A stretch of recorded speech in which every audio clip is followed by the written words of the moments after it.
TGT English तक की YouTube channel के प्लेटफॉर्म पे सभी का स्वागत है। यहाँ पे जो बात होगी इडियम फ्रेजेस की, जो कि ग्रामर का पार्ट है, तो ग्रामर की भी वीडियो आपको पर डे मिलती रहेंगी। बस कोशिश ही करिएगा कि आप नोट डाउन करते जाइए। पर डे वीडियो कंटिन्यू देखेंगे तो ही फ़ायदा उठा पाएंगे, क्योंकि बहुत कुछ ऐसे क्वेश्चन होंगे, बहुत ऐसे टॉपिक होंगे ईजी वे में जो आपको प्रोवाइड किए जाएंगे, एग्जाम ओरिएंटेड ही रहते हैं। तो कोशिश करिएगा नोट डाउन करते चलिएगा, 1 से 2 बार वीडियो को सुनिएगा ताकि आपका कम समय में तैयार हो सके। चैनल पे पहले विजिट किए तो चैनल को लाइक शेयर और सब्सक्राइब कर दें। टीजीटी इंग्लिश तक इडियम्स और फ्रेजेस देखेंगे। इडियम फ्रेजेस ग्रामर का पार्ट है, सभी को पता होगा। तो ग्रामर का जो सिलेबस है उसी के अकॉर्डिंग वीडियो आपको मिलती रहेगी, और एक ही वीडियो में पूरा एक टॉपिक को कवर करने की कोशिश की जाएगी। उसके बाद कुछ एक्स्ट्रा और कंटेंट्स मिलते हैं जो एग्जाम ओरिएंटेड होंगे, तो वो भी वीडियो अपलोड की जाएगी। बाकी कमेंट सेक्शन के माध्यम से अपनी बात को पिन कर सकते हैं, आपको किस प्रकार की वीडियो चाहिए। तो चलिए शुरू करते हैं बिना वक्त को ज़ाया किए। इडियम और फ्रेजेस के अंतर्गत पहला कह रहा है कि अ गुड, यहाँ पे समेरियन दिया गया है, और समेरियन का मतलब ये होता है कि जो धार्मिक रीति का अनुयायी हो, उसके लिए इस शब्द का प्रयोग किया जाता है। तो इसमें पूछा जा रहा है कि अ जेन्युइनली हेल्पफुल पर्सन, तो जो हेल्पफुल पर्सन होता है यानी कि एक सच्चा मददगार जो होता है, उसे कहा जाता है अ गुड जो है समेरियन। अगला है कि ब्लोज हिज ओन ट्रम्पेट। यहाँ पे ब्लोज हिज ओन ट्रम्पेट का मतलब होता है कि अपनी ही तारीफ करना, तो यहाँ पे हो जाएगा praise himself. To set crocodile tears, यानी कि मगरमच्छ के आंसू बहाना, तो यहाँ पे जो हो जाएगा यहाँ पे hypocritical. To set false tears, यानी कि जो पाखंडी होते हैं ना, वो झूठे आंसू क्या करते हैं, बहाते हैं। नेक्स्ट देख लेते हैं, टू कॉल अ स्पेड, यानी कि सच को सच कहना। टू कॉल अ स्पेड, सच को सच कहना। तो यहाँ पे हो जाएगा to speak without meaning words, होता मतलब जितना बिना राग लपेट के जो है बोलना जो है, उसके लिए उपयोग होता है टू कॉल स्पेड, सच को सच कहना। नेक्स्ट जो है अगला है be all and in all, यानी कि सब कुछ और सब कुछ। तो be all and in all, यहाँ पे जो इडियम्स फ्रेजेस होंगे, द होल एंड सोल, यानी कि संपूर्ण और एकमात्र। नेक्स्ट है कि टू कैरी समथिंग आउट, यानी कि टू डू समथिंग, यानी कि कुछ करना। टू डील इन समथिंग, किसी चीज़ का सौदा करना, तो ऐसा हो जाएगा to trade in something. Next है कि red letter day. Red letter day का मतलब लाल पत्र दिवस होता है, इसको कहते हैं एन इम्पॉर्टेंट डे, यानी कि एक महत्वपूर्ण दिन। एन एल डोरेडो इज, तो एल डोरेडो जो है यहाँ पर होता प्लेस ऑफ एबेंडेंस, यानी कि बहुतायत का स्थान जो होता है उसके लिए प्रयोग करते हैं। और अगला है कि यू एंड क्राई, शोर और रोना। A general auto cry of alarm, alarm की एक सामान्य चीख के लिए होता है। नेक्स्ट है अगला है कि to keep one shirt on is, यानी कि अपनी कमीज पहने रखना। टू कंट्रोल वंस टेम्पर, इसका मतलब हो जाएगा कि अपने गुस्से पर जो है वो काबू रखना। To keep one shirt on is का मतलब हो गया अपनी कमीज पहने रखना, यानी कि अपने गुस्से पे काबू रखना। अगला है कि what do you mean by a square meal, यानी वर्ग भोजन से आपका क्या मतलब होता है। अ फुल मील को बोलते हैं what do you mean by a square meal. Square meal को जो हम यहाँ बोलते हैं अ फुल मील, यानी कि पूरा भोजन। अगला देखते हैं 30 नंबर।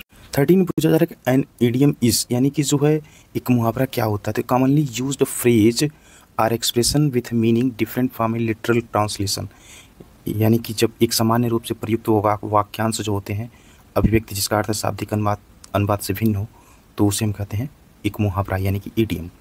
अगला कि हाउस मनी, तो यहाँ पे जो है 40 नंबर पूछ रखा the bribe paid to keep some matter secret, यानी कि किसी मामले को गुप्त रखने के लिए दी जाने वाली जो रिश्वत होती है ना, तो इसे कहते हैं हाउस मनी, यानी कि चुप रहने के लिए पैसे देना। अगला है नेक्स्ट है a flying visit. A flying visit का मतलब एक उड़ती हुई यात्रा, और इसके लिए यूज होगा जो है अ वेरी शॉर्ट विजिट, यानी कि यहाँ पे अ फ्लाइंग विजिट का मतलब एक बहुत ही छोटी यात्रा। नेक्स्ट है कि अ ब्रेन वेव, एक मस्तिष्क तरंग के बारे में जो होता है उसके लिए कहते हैं सडन इंस्पिरेशन, यानी कि अचानक प्रेरणा। टू मीट वंस वाटरलू, यानी कि किसी की वाटरलू से मिलना, यानी कि यहाँ पे जगह to meet one's final defeat, यानी किसी की अंतिम हार का सामना करना। ह्यूमन्स सर्विस, यहाँ पे जाकर उत्कृष्ट कार्य करने वाले के लिए प्रयोग किया जाता है ह्यूमन सर्विस का। 19 नंबर है कि the new play has fallen flat, यानी कि जो the play met with cold reception, जिसमें कहा जा रहा है नया नाटक जो होता है वो असफल हो गया। The new play has fallen flat, इसका तात्पर्य ये होता है कि नाटक को the play met with cold reception, यानी कि ठंडा स्वागत मिला। हाँ, एक चीज़ ध्यान दीजिए कि जितने इडियम फ्रेजेस यहाँ पे है ना, ये विभिन्न प्रकार की परीक्षाओं में पूछे गए हैं। कोई भी इडियम फ्रेज ऐसा नहीं होगा जिसको आप मिस कर सकते हैं, उसको जरूर नोट डाउन करिएगा, याद कर लीजिएगा। नेक्स्ट 20 नंबर देखते हैं। Life is a bed of roses, यानी कि 20 में कह रहा है कि जो जीवन है ना वो गुलाबों का बिस्तर है, तो इसके लिए जो सुखद जीवन प्रेजेंट लिविंग होती है। Do not always pick holes, यानी कि यहाँ पे हमेशा कमियाँ ना निकालें, इसके लिए कहते हैं ना क्रिटिसाइज, आलोचना करने की। तो यहाँ पे प्लीज़ कीप क्वाइट 2022 जो है यानी 22 नंबर में है, प्लीज़ कीप क्वाइट, कृपया चुप रहें। तो यहाँ कहा जाता है कि होल्ड योर टंग के लिए प्रयोग किया जाता है, please keep quiet. Bad blood, bad blood का मतलब क्या था? दुश्मनी। तो अनफ्रेंडलेस, यहाँ पे जहाँ मित्रता ना हो उसे बैड ब्लड कहते हैं। 24 है to make both ends meet, यानी कि दोनों सिरों को एक साथ रखना। To live within one's income, यानी कि यहाँ पे हो जाएगा कि अपनी आय के भीतर ही रहना, उसके लिए प्रयोग किया जाता है दोनों सिरों को एक साथ रखना। To make both ends meet. Next 25 की to trade on someone toes, यानी कि किसी के पैर की उंगलियों पर चलना, उसे कहते हैं अपसेट समवन, यानी किसी को परेशान करना। हैंड इन हैंड, हाथ में हाथ, क्लोज टुगेदर, एक साथ चलना। डबल डच, यहाँ पे क्या होता है कि अस्पष्ट अनइंटेलिजिबल लैंग्वेज होती है, जो अस्पष्ट भाषा होती है उसे डबल डच के नाम से कहते हैं। पेनलोप्स वेब, यानी कि यहाँ पे हो जाएगा पेनलोप का जाल, इसके लिए क्या होता है? एन अनएंडिंग वर्क, एक अंतहीन काम के लिए। अगला है 29 नंबर, इंस सेंड क्रिट्स, यानी कि इसका मतलब होता है फुल डिटेल्स। 30 नंबर देखते हैं कि ब्लैक एंड ब्लू, मतलब काला और नीला, इसका मतलब होता है इन ए सेवर मैनर, गंभीर तरीके से। विथ अ हाई हैंड, उच्च हाथ से, यानी कि इन ए डिक्टेरियल वे, तानाशाही तरीके से। तो कालफ का मतलब होता है बंद करना, और यहाँ पे हो जाएगा abandon something already in progress, यानी कि यहाँ पे कहा जाएगा कि पहले से चल रही किसी चीज़ को छोड़ देना। टू कालअप करना, बंद करना, पहले से कोई चीज़ चल रही है उसको छोड़ देना है। To have an edge on, यानी कि बढ़त बनाने के लिए होता है ना। To be slightly better than, थोड़ा बेहतर होना। To have an edge on के लिए होगा थोड़ा बेहतर होना, to be slightly better than. अगला है 34 नंबर के to bell the cat, to take the lead in danger, यानी कि यहाँ पे हो जाएगा कि बिल्ली के गले में घंटी बांधना। टू बेल द कैट तो मतलब खतरे में आगे बढ़ना। To take lead and in danger.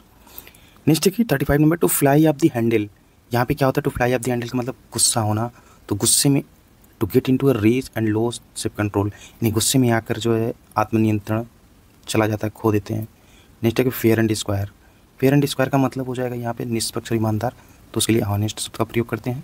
37 number है कि to cut a sorry figure, तो यहाँ पे कहने का मतलब दयनीय स्थिति में रहना। टू बी रिडिक्यूल्ड, यानी कि उपहास का पात्र बनना। और इस वीडियो का लास्ट ये कि flash and blood human nature, यानी कि मांस और रक्त मतलब ह्यूमन नेचर।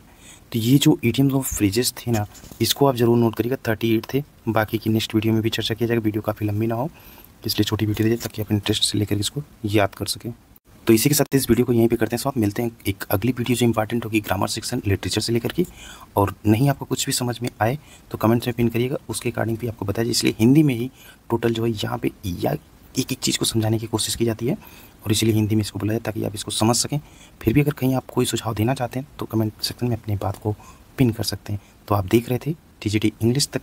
अगर अभी तक चैनल को सब्सक्राइब नहीं किया तो लाइक शेयर सब्सक्राइब करें, अपने फ्रेंड को जरूर शेयर करें ताकि वो भी जो है इस प्रकार की वीडियो का लाभ उठा सकें, जो कि एग्ज़ाम ओरिएंटेड जो फटाफट रिवीजन की वो सीरीज़ है।